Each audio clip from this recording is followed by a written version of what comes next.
Dear students of Standard 12, turn at page 90 of the Flamingo to read the first poem, My Mother at 66, composed by Kamala Das.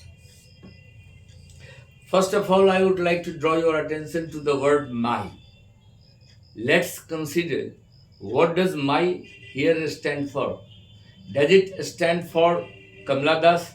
Then the poem assumes the color of autobiographical tone. क्या ये कमला दास का autobiography है?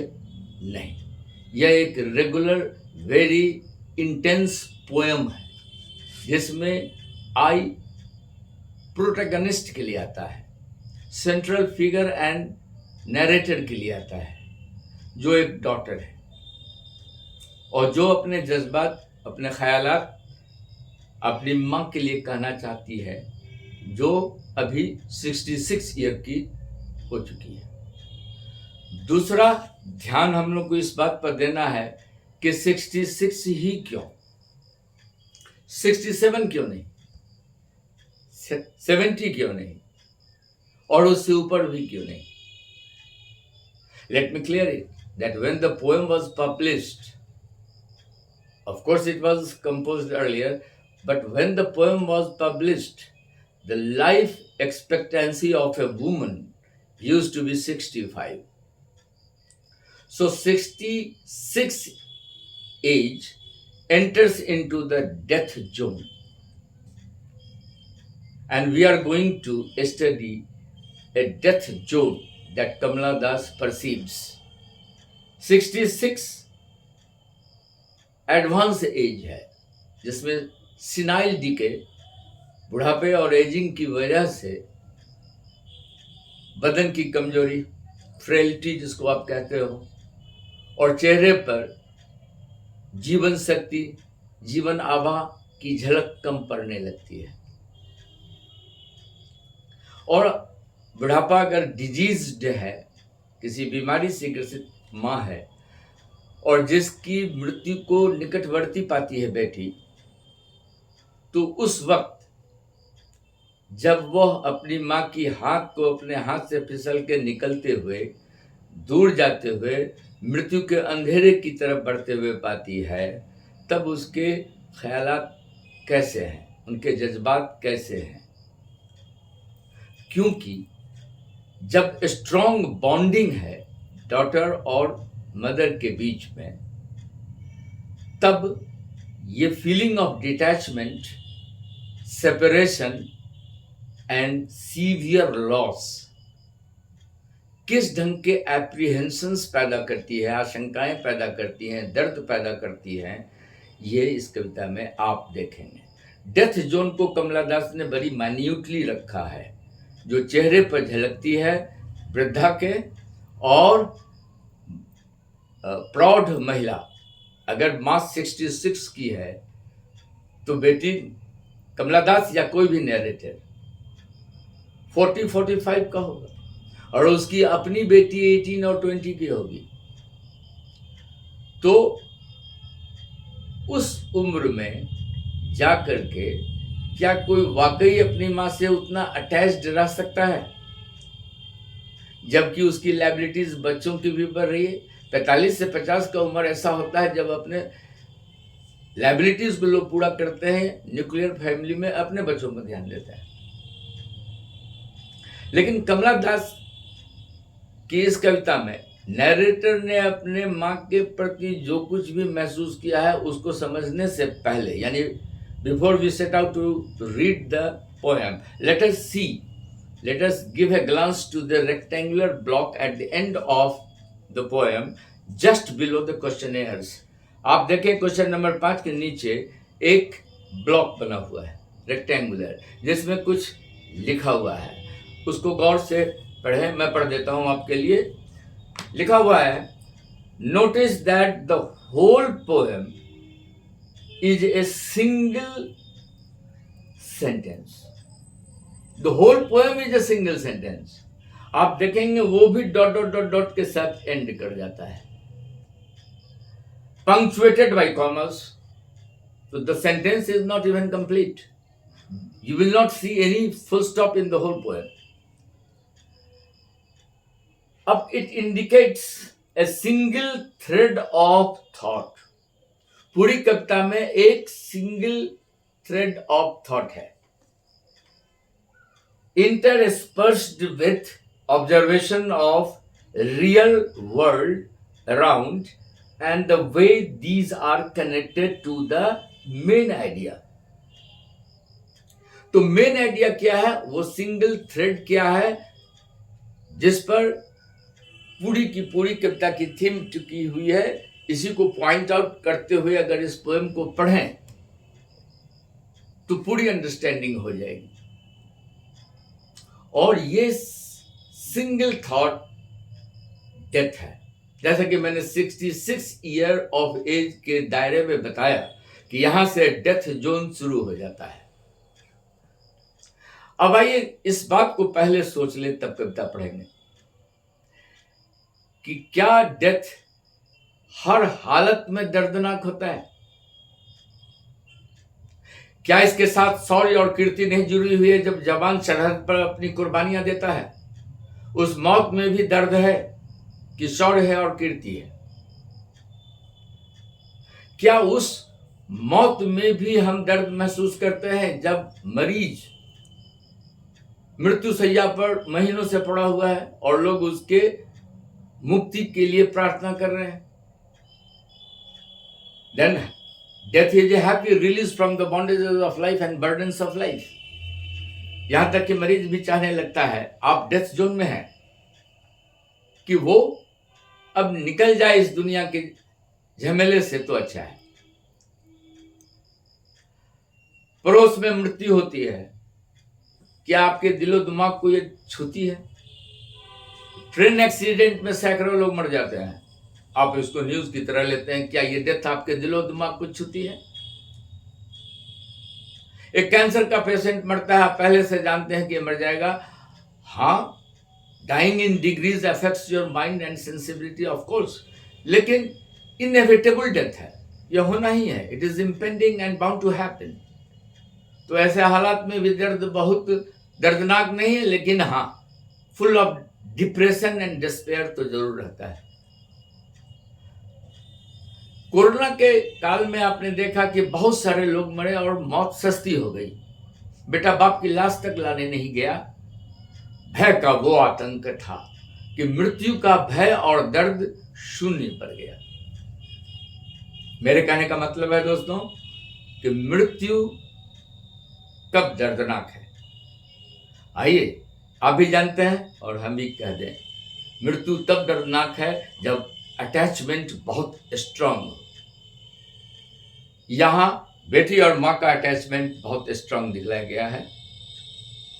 अब ये strong bond, जबकि बेटी 45 और मां 65 की है, 66 की है, में strong bond, filial attachment, family ties strong तभी होंगे जब 45-40 की अवस्था में बेटी के अंदर वो संवेदनशीलता और भावुकता तीव्रता के साथ बची हुई हो, जो जिम्मेदारियों के सर पर आज पड़ने पर, खास करके शादी के बाद जब वो विदा कर दी जाती है और उसका अटैचमेंट इन लॉ से ज्यादा हो जाता है, और अब जबकि उसके बच्चे भी सियाने हो रहे हैं, ये लव और अटैचमेंट धीरे धीरे कम होने लगता है। और अब तो ये देखा जा रहा है कि वृद्ध और वृद्धों का के साथ वो अटैचमेंट सेकंड और थर्ड जनरेशन की बात तो कीजिए ही नहीं रहती है। सेकंड जनरेशन में पिता का स्वर्गवास गांव में हुआ और बाल बच्चे आए और उनका श्राद्ध कर्म कर दिया गया। तो एक कैरेक्टरिस्टिक इस पोएम में जो कोई भी नैरेटर है उसका ये है कैरेक्टर ट्रेट कि वो हाइपर सेंसिटिव है, वेरी इमोशनल है। हालांकि ये कविता सिर्फ एक लाइन की, लेकिन एक लंबी दास्तां सुना जाती है। बचपन से ये नैरेटर, जिसने अपने आप को संबोधित किया है आई से इस पूरी कविता में, वो मां से बहुत अटैच्ड रही और जब कोई प्रेशस चीज को खोने की आशंका आपको मन में बन जाती है, तो ये सेंस ऑफ इनसिक्योरिटी आपके अंदर काम करने लगती है। ऐसा भी फर्ज किया जा सकता है कि परिवार में लड़का नहीं है और लड़कियां ही हैं या सिर्फ एक ही लड़की है। तो ये अटैचमेंट अभी तक 45 वर्ष की उम्र में क्यों इतना स्ट्रांग है, ये स्पष्ट होता है कि कमला दास, वह जो नैरेटर है, जो प्रोटैगनिस्ट है इस पोएम में, वो कितना इमोशनल है, कितना हाइपर सेंसिटिव है, ह्यूमन वैल्यूज की कितनी कदर है, लव अफेक्शंस एंड सर्विस का सेंस उसमें कितना स्ट्रांग है। प्लस बीते हुए लम्हों को उन्हें भुलाया नहीं है। बचपन की यादें encroaches upon her present and she still feels a very strong bonding with her mother. अपनी माँ के साथ बहुत क्लोजेस्ट है।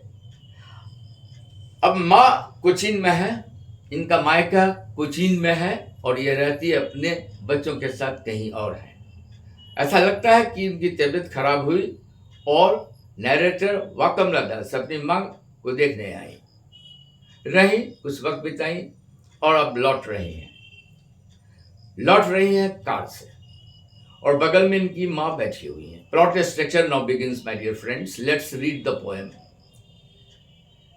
Driving from my parents' home to Cochin last Friday morning, I saw my mother. Why does she see? क्या उसने अपनी माँ को देखा नहीं? तो ये अभी का देखना और अन्य दिनों के देखने में फर्क है। ऑफ कोर्स ये फर्क है। अभी वो उसकी निगाहें तौलती हैं माँ के चेहरे पर आ गए मौत की छाया को देखते हुए कि क्या वो रहेगी कि गुजर जाएगी। अब वो वक्त करीब आता हुआ उसको दिखाई दे रहा है। जिस हद तक वो बीमार है या कमजोर है या जिस तरह सेनाइल के बुढ़ापे की शरण बढ़ती जा रही है, उसको लगता है ज्यादा दिन ये बचेगी नहीं। और जब आपको लॉस की फीलिंग होने लगती है तो अटैचमेंट और बढ़ जाता है और वो बड़ी करीब से माँ के चेहरे को देख रही है और माँ गाड़ी के हिचकोले में सो चुकी है। Dozed. It is written here in the text कि मॉर्निंग का समय है। खैर इट इज लोकल हैबिटेशंस, इसमें जाने की जरूरत नहीं है। I saw my mother beside me, of course at the rear seat of the car. They are going towards Cochin airport. तो पहली जर्नी बाय कार है। Doge, how does she find her mother? In what state she finds her mother? Doze, आंखें बंद। She is taking nap. गाड़ी के हिचकोलों में आप देखेंगे जनरली वृद्ध लोग सो जाते हैं या ऐसे भी आप जाड़ा का वक्त में भी अभी भी देख सकते हैं कि वो जाकर के लेटे रहते हैं, आंख बंद किए रहते हैं, सो जाते हैं। कब सोए कब जागे पता नहीं। तो गाड़ी में वो झूल रही है, वो सोई हुई है। दोस्तों, नींद को छोटा मौत माना जाता है। आंखें उनकी बंद है। दूसरा, ओपन माउथ्ड, ये इंडिकेशन है उसके फ्रेल बॉडी का, उसकी कमजोरी का। जिस्मानी ताकत बहुत घट चुकी है। जब ताकत बहुत कम हो जाता है तो चेहरा मुंह खुला हुआ है, मुंह बाई हुई है और आंखें बंद है। गठड़ी की तरह बैठी हुई हिल रही है। Her face ashen like that of a person, beautiful expression. See the economy of expression. कितने कम शब्दों में कितनी बड़ी दास्तान कर गई। आप अपनी इमेजिनेशन में लाओ, एक लकड़ी जल रही है, लकड़ी है, आग है और जलते जलते वह क्या अवशेष रह गया? राख का ढेर। आइए इसी बात को इनकी माँ पर बैठाते हैं। कभी जवां थी, कभी उनके अंदर फुर्ती थी, स्फूर्ति थी, जीवंतता थी, जीविका थी, जीने की ललक थी। धीरे धीरे सारे पैशन कंज्यूम्ड हो गए, जैसे फायर ने लकड़ी को जला डाला और छोड़ किया दिया ठंडा राख जिसमें चंद चिंगारियां बची हुई हैं। एशन face Ashen is past participle. My dear friends, noun can also be converted into past participle and that functions as adjective. Past participles adjective की तरह काम करते हैं, नाउन को क्वालिफाई करते हैं। आपने सुना होगा थ्री लेग्ड रेस, जहां लेग एक नाउन है लेकिन लेग्ड करके इसको पास्ट पार्टिसिपल बनाया गया। One eyed man, block headed person, left handed batsman, जहां भी आपने देखा ईडी लगा गया और पास्ट पार्टिसिपल बनाया गया। आप गौर करें, एक नाउन को एडजेक्टिव में कन्वर्ट किया गया। यहां भी ऐश, जिसका मतलब राख होता है, एक नाउन है, और एशन इसका भी3 फॉर्म है, पास्ट पार्टिसिपल फॉर्म है। तो एशन फेस, जिस चेहरे से जवानी की, ताकत की, स्फूर्ति की, जीवंतता की झलक, चमक चली गई, जहां जिंदगी की न उष्मा है न प्रकाश है, चेहरा ये बताता है। यहीं डेथ जोन का वर्णन देखिए।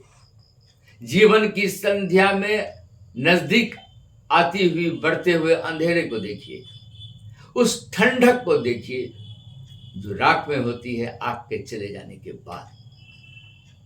वेरी प्रिसाइज एक्सप्रेशन, एशन फेस, चेहरा जो राख की ढेर बन चुका है।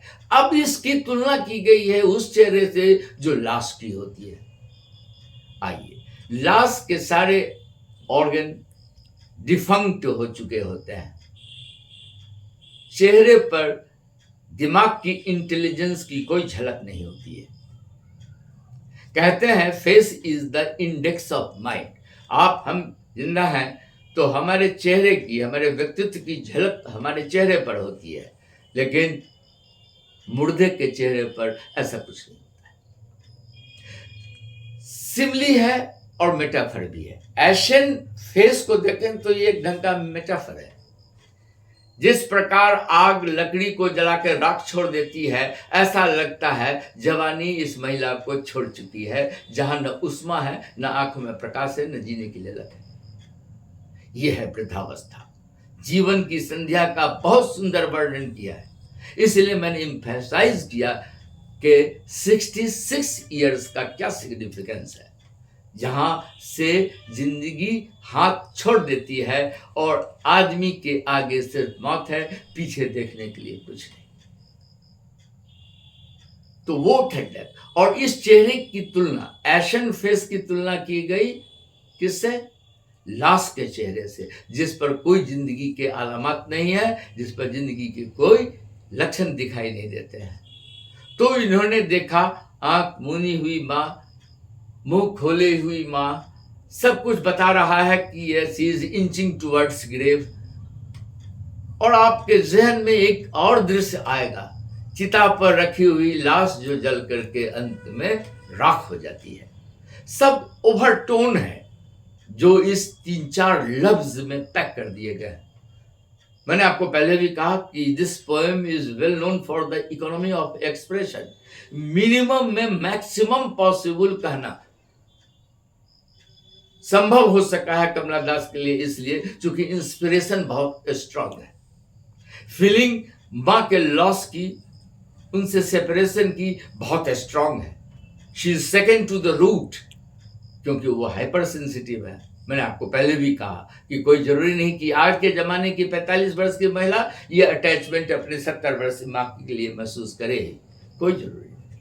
मैंने आपको पहले भी बताया कि हर मौत में दर्द नहीं होता है। दर्द उन्हीं को होता है जो इमेजिनेटिव है, जिनका इमेजिनेशन डिस्टर्ब हो जाता है पहले ही से इस चीज को दिमाग में लाने के कि मर जाएगी तो मेरा क्या होगा। उस तन्हाई का, उस अकेलेपन का, उस अवसाद और विषाद की कल्पना जो पहले से करने लगे और जिसका दिल पहले से ही कांपने लगे कि मां मर जाएगी तो मेरा क्या होगा। You are lonely when you are dead. वो तन्हाई जो मां मर के छोड़ जाएगी, इसमें ये किस हद तक और कहां तक मरेगी, इसने इसको हिला रखा है। कोई भी, और ये भावना इसको बचपन से रही है। एसेंस ऑफ इनसिक्योरिटी ये नहीं बताती है कि she was timid, how precious mother was to her. कितनी कीमती थी माँ, हमेशा उस कीमती चीज को खोने का डर बना रहा। मौत के बारे में आपको मैं 2-3 लेसन की याद दिलाता हूँ। बॉल पोएम आपने 10th में पढ़ा, जिसमें छोटे बच्चे के बॉल के खो जाने के बाद उसके एक्सप्रेशन को याद कीजिए। He was shocked and stunned. Epistemology of loss को उसने पहली बार सीखा, चूंकि वो छोटा बच्चा था। दूसरा लेसन जिसकी तरफ मैं आपको ले जाना चाहूंगा वो है सरमन एट बनारस, जिसमें किस्सा गौतमी का जवान लड़का मर जाता है और वो बेचैनी से पागल हो जाती है और बुद्ध के पास पहुंचती है यह कहने के लिए कि मेरे बच्चे को जिंदा कर दो। हर जगह अटैचमेंट देखिए कितना स्ट्रांग है बॉल के प्रति उस छोटे बच्चे का, जो उसका लिविंग कंपेनियन है और मां के लिए इकलौता बेटा जो मर चुका है, जो उसकी पूरी जिंदगी को वीरान और व्यर्थ निरर्थक बना के छोड़ दिया है। कितनी बेचैनी है। और बुद्ध ने उसको अपने तरीके से समझाया, अंदर से रियलाइज कराया, डेथ इज इनएविटेबल। जो जन्मे हैं निश्चित रूप से मरेंगे, those who are born must die. लेकिन इसके बावजूद भी कमला दास अपने अंदर एक शून्यता का अनुभव करती है। आगे बढ़ते हैं हम लोग टेक्स्ट में। Ashen like that of a corpse and realizes with pain that she was as old as she looked.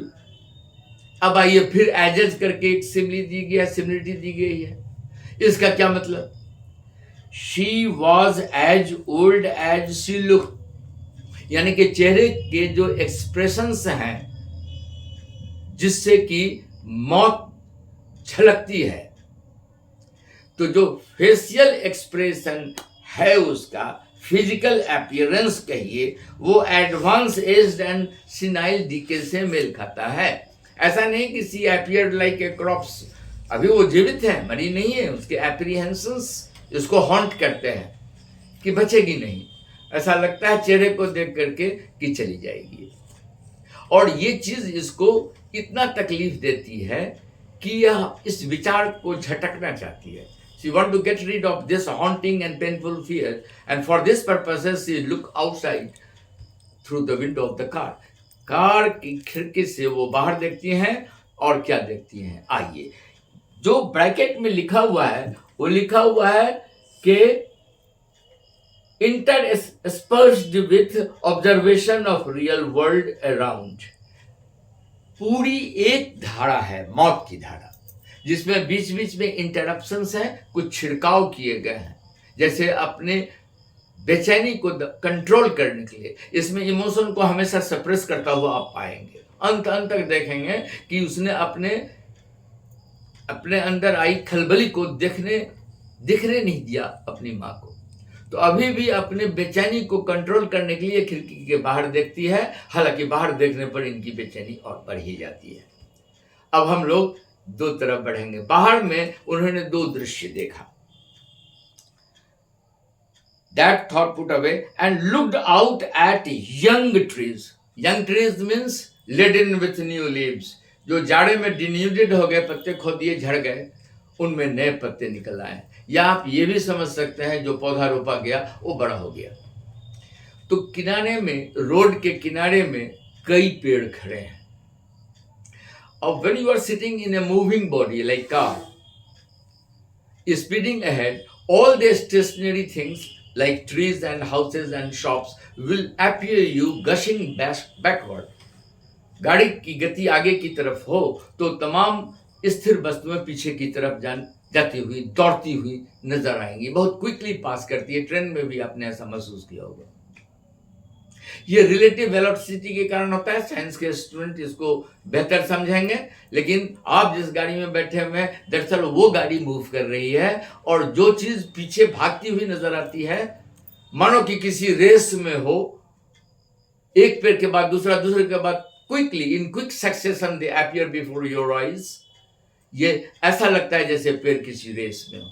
आइए, इसको निरर्थक दृष्टिकोण से उन्होंने नहीं है, नेचर डिस्क्रिप्शन नहीं है ये यंग ट्रीज की हरियालियां जीवंतता को दिखाती हैं और गत्यात्मकता, dynamism running as if they are participating in some sort of race, vying with each other, competing with each other to overtake other.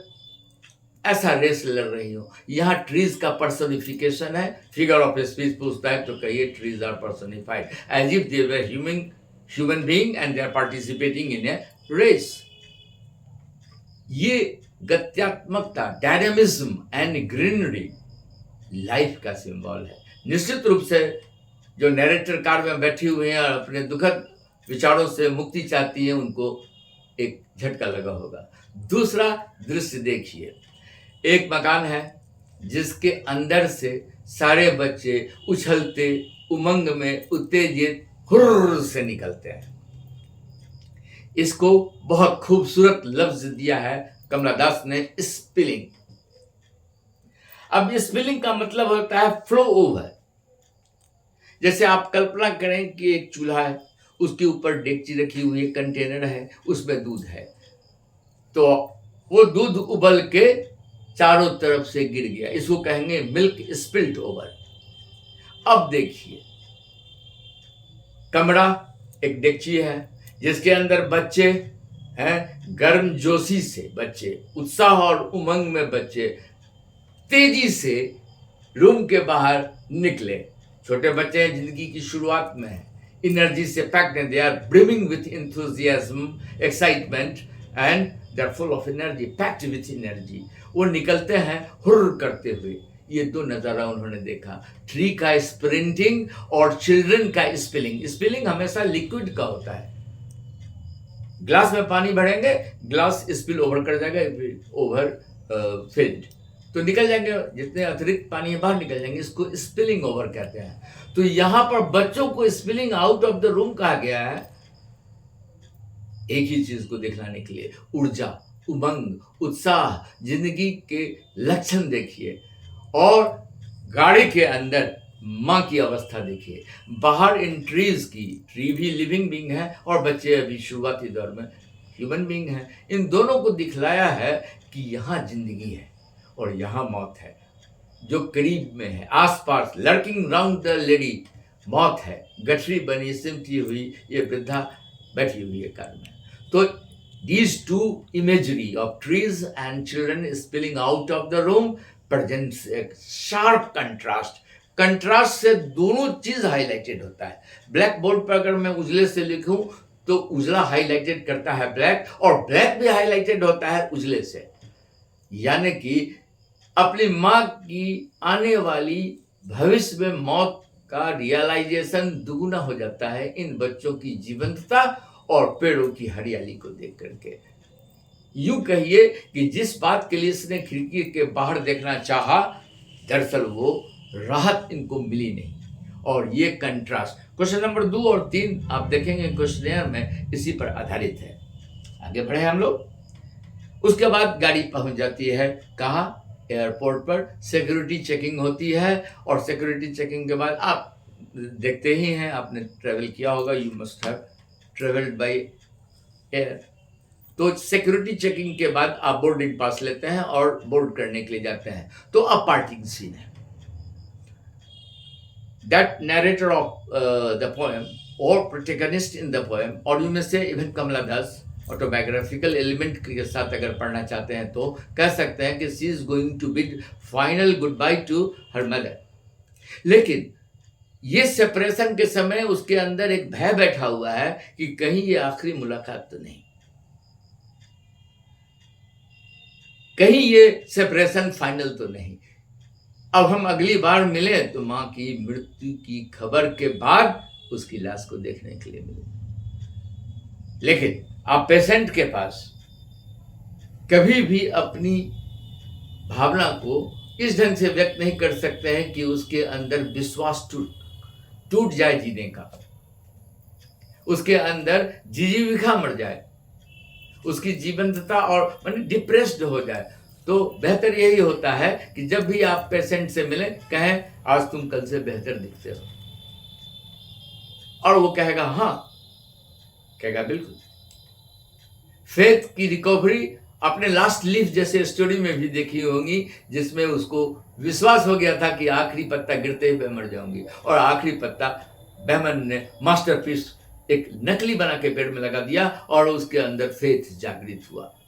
तो डॉक्टर आपको कभी नहीं कहेगा कि आपको कैंसर है, आपके परिजनों को कह देगा कि भाई अभी मर जाएंगे। फॉलोइंग दैट विजडम आप देखेंगे कि इनका फाइनल बीटिंग है।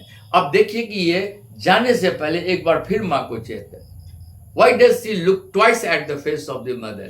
क्योंकि एक हॉन्टिंग फियर इसके अंदर है कि कहीं ये आखिरी मुलाकात तो नहीं, ये मर जाएगी, क्योंकि उसको चेहरे पर हर लक्षण आने वाली अप्रोचिंग डेथ का दिखाई दे रहा है। इसमें केवल 66 age is not the age of death. अगर आज के दिन के हिसाब से आप देखें तो 75 is the life expectancy of a woman.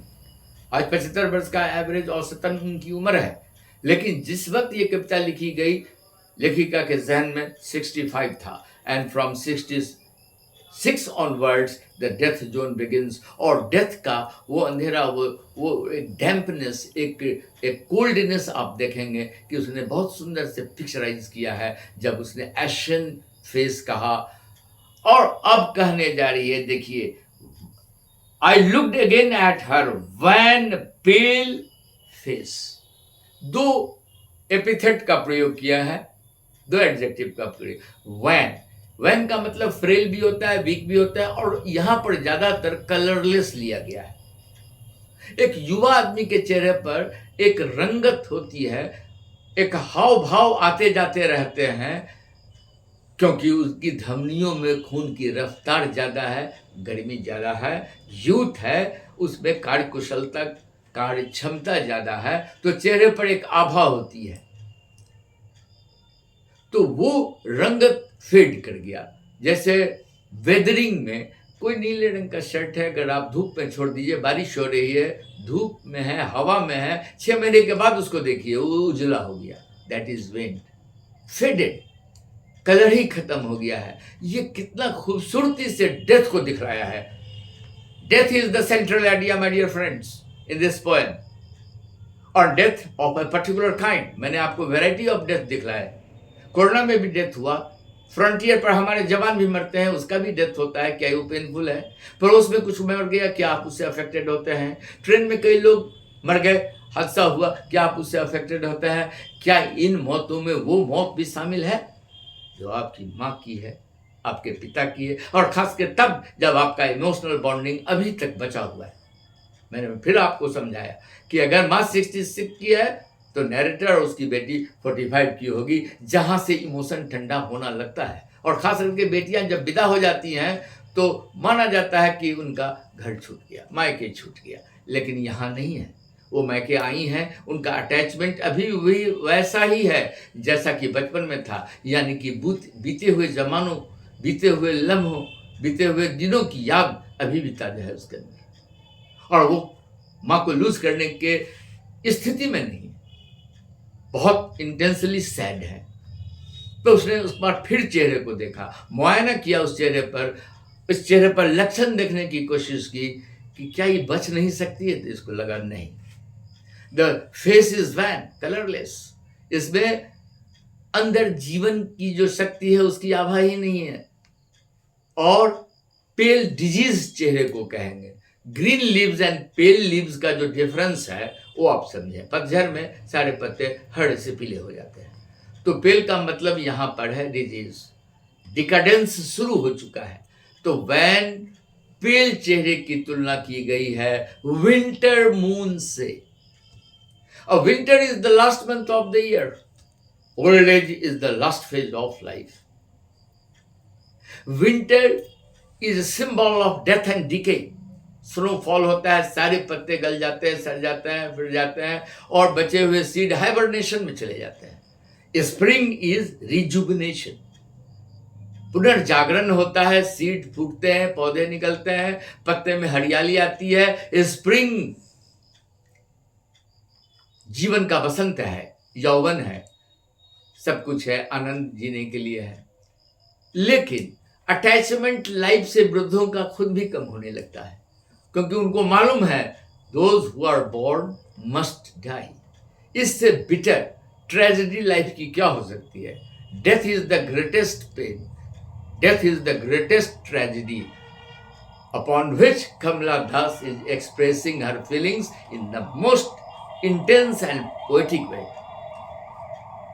Late winter, November December की जाड़े के फॉग में वो धवल चांदनी आपको नहीं मिलेगी जो गर्मी के दिनों में मिलेगी। रजत चांदनी नहीं मिलती है, पीला सा मून हो जाता है फॉग की वजह से। जैसे फॉग, विंटर के फॉग में चांद, गोल चांद, of course full moon, similar to the face of the lady, वैसे ही बुढ़ापे में इसका चेहरा। Simile is always a comparison between two dissimilar things having a common thing in both. तो मून अलग है, विंटर अलग है, विंटर में चांद अलग एक्सप्रेशन हुआ। अब इसको उठा करके क्या एक्सप्रेस करने की कोशिश की है? माँ जो मौत के दायरे में जा चुकी है, 66, वो डेथ जोन है जहां वो प्रवेश कर गई है। अब कभी भी ऐसा कुछ हो सकता है। Nearing day by day towards grave, हाँ, मौत की तरफ बढ़ती हुई बात। तो उन्होंने फिर एक बात कही कि pale and wan face like moon in winter, और पहले उसने कहा कि ashen face like that of a corpse. आइए, एक क्वेश्चन बनता है इस पर। Describe the face of the mother of, well, narrated in the poem My Mother at 66। अब वो कन्फेस करते हैं कि हमको उसके चेहरे पर मौत नजर आती है, हमको, आपको, पाठकों को, लेकिन मां को नहीं। जैसे डॉक्टर आपको नहीं कहेगा कि आपको कैंसर है, क्योंकि आपको उसको हिम्मत देना है, उसको एश्योरेंस देना है कि अभी सब कुछ ठीक जा रहा है, तुम तो ठीक ही हो गई, मैं आई, तुम्हारी सेवा की, and you have recovered, all is well, सब कुछ ठीक है। यह उसको कहना है माँ को, लेकिन अंदर तक हिली हुई है, क्योंकि वो जानती है इस लॉस का क्या मतलब है। सबसे दर्दनाक मौत में सेपरेशन नहीं है, लॉस है। हम आप जिस मौत में लॉस नहीं देखते हैं पर्सनल, और जिससे हमको मतलब नहीं है, उसमें नहीं रोते हैं। हाँ, सैड हो जा सकते हैं, ह्यूमैनिटी का तकाजा है, लेकिन जहां एक बेटी जो माँ के पेट में 9 बरस तक रही है और खुद भी माँ है, और जिसका बचपन से लेकर अब तक बहुत स्ट्रॉन्ग बॉन्डिंग रहा है माँ के साथ, वो जब ये महसूस करती है कि मेरे जीवन का अवलंब, सबसे क्लूज, बेटी तो है ही, उसके पास बेटे तो होंगे ही, लेकिन जो जीवन साथी थी, जिससे हर ढंग की इमोशंस क्या है, हर ढंग की बात कही, जिसके साथ मैं अब तक 45 बरस की हर दिन गुजारी, ऑफकोर्स शादी के बाद में, वो जा रही है। तो ये डिटैचमेंट, सेपरेशन एंड लॉस की फीलिंग है जो इसके अंदर बहुत ज़्यादा एक वैक्यूम क्रिएट कर रही है, जो आने वाले मौत से, माँ के गुजर जाने के बाद इसके ज़िंदगी में आएगी। तो इसने कहा, ये दर्द हमको बचपन से रहा, ये डर भी मुझको बचपन से रहा कि कहीं ये मर गई तो क्या होगा, समझे कि नहीं। और disturbed imagination, hyper sensibility of this lady, hypersensitivity of this lady is the cause of a strong bond, my dear friends, that we have lost for our relatives। आज ह्यूमन वैल्यूज बहुत कम हो चुका है, बहुत कम। सब लोग पैसा पैसा पैसा, सेल्फ सेंटर्ड लाइफ जी रहे हैं। आज बढ़ती हुई भौतिकवादी युग में एक मैसेज भी ये पोएम देती है कि you should look after the old people of your family and help all the old people. Government से लेकर समाज की ये ड्यूटी बनती है कि वो एक वरिष्ठ नागरिक को सहायता दे, मदद करे, सहयोग करे। ऐसा नहीं कि आप पिता से ही हैं, उस उम्र के कोई भी आदमी दिक्कत में दिखे तो आप जरूर करें। तो एक सवाल पूछा है कि what message this poem gives you. देखो, एक जगह पोएम में लिखा हुआ है कि have you ever thought What our elderly parents expect from us।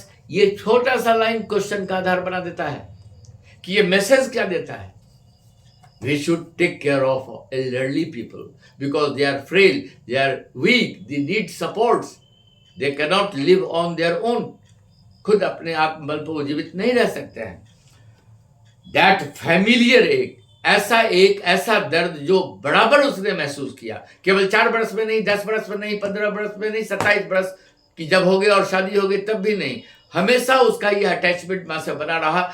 चूंकि ये सेंसिबिलिटी सब में नहीं होती है। अब माय डियर फ्रेंड्स, इसलिए मैं महसूस करता हूं कि यह नैरेटर एक पोएटेस है। She is poetess at heart और ए रेगुलर पोएटेस लाइक कमला दास। इतनी स्ट्रॉन्ग बाउंडिंग 40-45 बरस की उम्र में अमूमन नहीं बचती है, बशर्ते एक्सेप्शंस आर राइटर्स, पोएट्स और those people, I don't categorize that. सारे लोग पोएट होते हैं जिनके अंदर भावनात्मकता बची रह जाती है, वो संवेदनशीलता कुंद नहीं होती है, प्रज्वलित रहती है। तो आपका अटैचमेंट पुराने लोगों से बुढ़ापे तक रह जाता है और मिलने पर वही खुशी होती है जो बचपन में थी, जवानी में थे। मित्रों के साथ भी ऐसा हो सकता है। Familiar ache, my childhood fear. What was her childhood fear? Let me never lose my mother. If she goes away from me, what would become of me? मेरा क्या होगा? वो भयानक तन्हाई, वो निस्सहायता, वो निराशा, भविष्य की वो शून्यता ने इसको हिला रखा था बचपन से ही।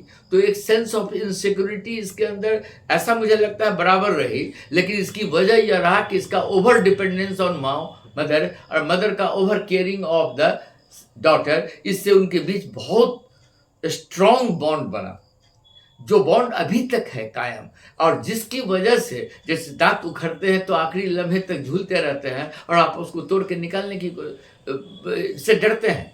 वो आखिरी फेज में मां जा चुकी है और दर्द इसका उतना ही गहरा है जितना बचपन में था। ये पुराना दर्द उखड़ गया इसमें और ये अभी दर्द में है और भय में है। लेकिन माय डियर फ्रेंड्स, आगे वो कहती है, पार्टिंग वर्ड्स क्या है?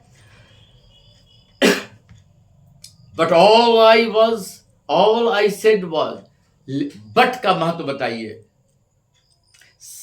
But is use for contrast. I went to the door but I did not knock at it. But contrast को दिखलाता है, अपोजिट को दिखलाता है, लेकिन एंड कंटिन्यूटी को दिखाता है। I went to the door and knocked at it. तो बट का वैल्यू पूछा है, एक्सट्रैक्ट में पूछा है कि बट यहां पर क्या बताता है? तो जो एक्सपेक्टेड था उससे जस्ट विपरीत। अंदर में है दर्द और भय और लबों पर है मुस्कुराहट। सप्रेशन ऑफ इमोशंस देखिए, कंट्रोल किया, इसी को कहता है मैच्योरिटी। एक्सेप्टेंस किया कि death is a reality of life, it is inevitable, ये अवश्यम भावी है, ये होके ही रहेगा, इसको टाला नहीं जा सकता है। यही बुद्ध ने सरमन में भी बताया, लेकिन इनडायरेक्टली। और इसीलिए बॉल पोएम में पोएट कहता है कि बच्चे को मैं नहीं कहूंगा कि दूसरा बॉल भी मैं ला दे सकता हूं, क्योंकि जो अटैचमेंट उसका उस बॉल से रहा वो फिर किसी दूसरे बॉल के आ जाने से नहीं मिल सकता है। What is lost, and if it is lost forever, well, it is similar to going through a death. उस बॉल का गुजर जाना उसके। आपने कहानी एड्रेस पढ़ा होगा 11th में, जिसमें माँ बेटी है और माँ गुजर जाती है वॉर में और उसके सामान को लाने से वो डरती है। क्यों?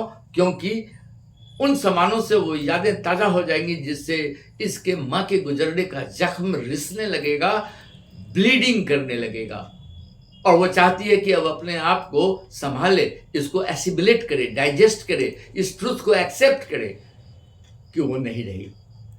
तो कमला दास के अंदर ये बात नहीं है कि वो नहीं रही, इसको उसने वर्तमान में ही रियलाइज किया कि एक वक्त आएगा जब वो नहीं रहेगी, और इस एप्रीहेंशंस में दर्द है उस मौत का। लेकिन उसने कहा क्या? और I said see you soon अम्मा। इसका मतलब ऐसा कुछ तुम्हारे साथ नहीं होने जा रहा है कि हमारी अगली मुलाकात नहीं हो। अगली मुलाकात का मतलब है तब तक तुम भी जिंदा हो और हम भी सलामत हैं। तो सी यू सून अम्मा का मतलब मीट यू सून। जरा जा रहे हैं अपने बच्चों के पास, फिर आऊंगी और तुमसे मिलूंगी। तब तक तुम निश्चित रूप से दुरुस्त रहोगी, ज्यादा सेहत पर सोचो नहीं। All is well. See you soon Amma is a assurance that nothing wrong is going to happen to you. कुछ भी बुरा तुम्हारे साथ नहीं हो जा रहा है। You are hale and hearty, ठीक है? और हम जल्द मिलेंगे। तो अगर कोई गुजर गया तो मिलेंगे कैसे? तो एक एश्योरेंस दिया उसने माँ को, पार्टिंग वर्ड्स हैं, अब वो अलविदा कर रही है और अंदर में उसको लग रहा है कि कहीं ये आखिरी मुलाकात तो नहीं, लेकिन ओठों पर मुस्कान है। एक सवाल बनता है यहाँ पर कि क्या कमला दास हिपोक्रिट है, महसूस कुछ करती है बोलती कुछ है? नहीं, यहाँ पर एक विजडम की बात उसने कही कि एनकरेजमेंट दिया उसने एश्योरेंस के रूप में, गुप्त इनकरेजमेंट है। इतनी पुरानी 66 ईयर की माँ को बेवकूफ नहीं बनाया जा सकता है। तो उसने एक एश्योरेंस दिया कि तुम जीवित रहोगी, हम भी जीवित रहेंगे, दुनिया ऐसे ही चलती रहेगी। एंड ऑल आई डिड, उसको कॉम्प्लीमेंट किया किस चीज से? Smile and smile and smile and smile. ये रिपीटिशन है, बार बार स्माइल का प्रयोग क्यों दिया गया? एक तो उसके बाद डॉट डॉट करके पोएम को छोड़ दिया गया है, क्योंकि life is a continuity like this, पूरा साइकिल हर किसी को गुजरना है, birth, growth, decline, decay and then death. उसी तरह स्माइल का कहना है कि कितनी कड़ी मेहनत करनी पड़ी उनको अपने इमोशन को सप्रेस करने के, अंदर दिल कट के रो रहा है, खून के आंसू रो रहा है कि माँ से कहीं ऐसा तो नहीं कि आखिरी मुलाकात हो जाए हमारी, यही सिद्ध हो। लेकिन उसने मुस्कुराहट में उसको हाइड किया, मास्क किया, उस दर्द को, उस फियर को ढक दिया। इसने दो काम किए, उसको एश्योरेंस किया कि I am happy to see you hale and hearty, मैं मुस्कुरा रही हूँ इसलिए कि तुम रिकवर कर गई, बीमारी से ठीक हो, तुम्हारे साथ कोई प्रॉब्लम नहीं है और तुमसे फिर मुलाकात होगी। मैं ये बात दोहराई गई कि हमारी और आपकी मुलाकात जल्दी ही होने वाली है, क्योंकि आप भी इस दुनिया में बरकरार रहेंगी और हम भी इस दुनिया में सलामत रहेंगे। दोस्तों, डेथ को इसमें पिक्चराइज किया गया है, सेंट्रल आइडिया डेथ है। डेथ इंस्टिंक्ट और लाइफ इंस्टिंक्ट से हमारे लाइफ चलते हैं। लाइफ इंस्टिंक्ट और डेथ इंस्टिंक्ट बेसिक इम्पल्स है, बेसिक ड्राइव है हमारे अंदर। अगर लाइफ इंस्टिंक्ट ज़्यादा होगा तो लव, मोहब्बत, रिक्रिएशन, परसिवरेंस, यानी कि जीवन को प्रिजर्व करना, जीवंतता, जीवन जवानी, ये सब की चीज़ें, जहाँ गाना है, डांस है, म्यूजिक है, इंजॉयमेंट है नेचर के साथ, ये सब लाइफ इंस्टिंक्ट है। इसके बहुत बढ़ जाने पर लोग कलाकार हो जाते हैं, गायक हो जाते हैं, पोएट हो जाते हैं, लेकिन डेथ इंस्टिंक्ट भी उसके पैरेलल चलती है हमारे अंदर, जो एग्रेसिवनेस है या सेल्फ डिस्ट्रक्टिवनेस है। ऐसे बहुत बढ़ जाने पर इंसान या तो मर्डर कर देता है, मर्डरर हो जाता है, या सुसाइडल टेंडेंसी डेवलप कर लेता है। तो death instinct runs parallel to the life instinct. यहाँ पर लाइफ इंस्टिंक्ट और डेथ इंस्टिंक्ट दोनों को सामने रखा है उसने, और किस कदर ये व्यवहार कर रही है यहाँ देखिए। She is smiling and assuring her mother, though the feeling within is contrast. Thank you very much for your patient hearing. Thank you, good night.